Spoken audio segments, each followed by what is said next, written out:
I'm Katrina, and this is Sew and Tare, and today I'm going to teach you how to test your incubator temperature and humidity. So before you start your project, before you start your incubation, before you start using a new incubator, it's always a good idea to test it.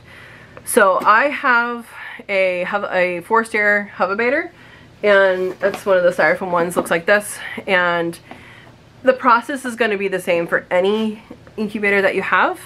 What you want to do is you want to set it up like you're going to be incubating and let it run its course. So you're testing for, is it holding heat, is it holding humidity, how often do I have to fill a little tray, and that's going to change a little bit when you have eggs in there for the humidity stuff, but it's going to be pretty close. Something else you're going to test is if you have cold spots or hot spots in your incubator, which is especially important in still air incubators, which I have no experience with. This is a forced air incubator, but I've heard that they have extra trouble with that. So forced air incubator forces the air around, and it actually has a more consistent humidity and temperature throughout the incubator than a still air. And that's beneficial. So what you want to do is use a calibrated thermometer, and I will do a video on this later on how to calibrate these. This is just a thermometer from like Safeway. You can also use a Govee. Not all digital thermometers are made the same. This is one that's calibrated and calibratable. Not all digital thermometers are calibratable, so make sure you get a calibratable one, test it, and then go forward. I would always test a Govee against a analog thermometer for sure, just because analog gives you the exact truth.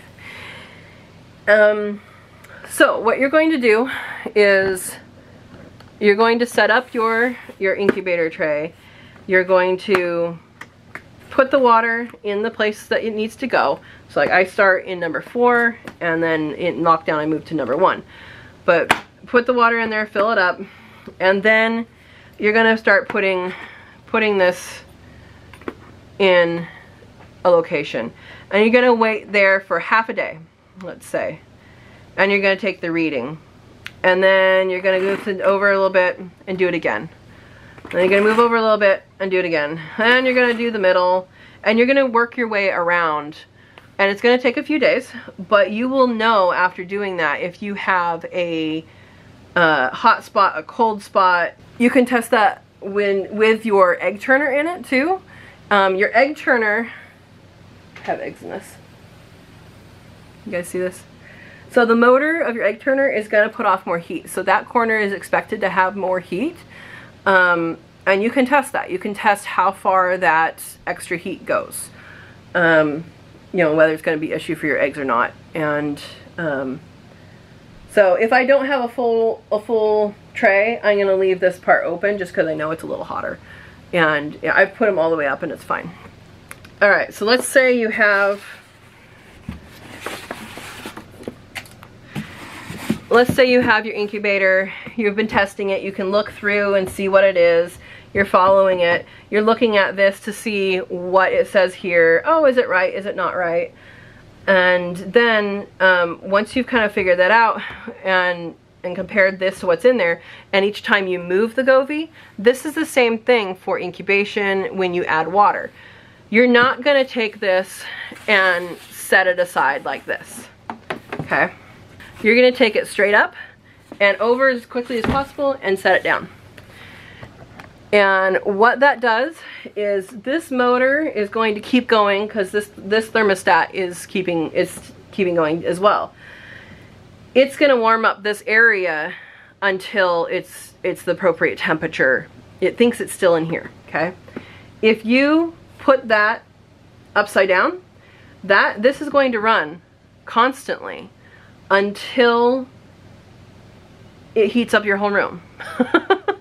And so when you put it back on, it's going to be on high, right? It's going to be on high, and you're going to, it's going to overheat. It has the potential to overheat your incubator before it equalizes out.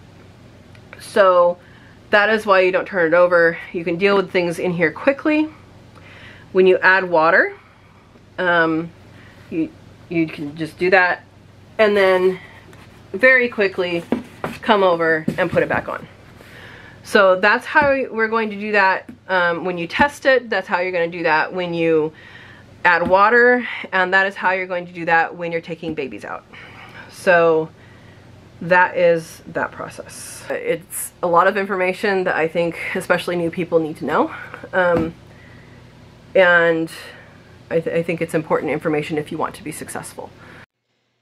I hope this video presented a clear instruction on how to test your incubator. And once you know how your incubator works, then you can deal with its individual quirks. So I hope this is helpful. If you enjoyed this, please like and subscribe and share it with someone who would find it helpful. Thank you for watching. Have a good day.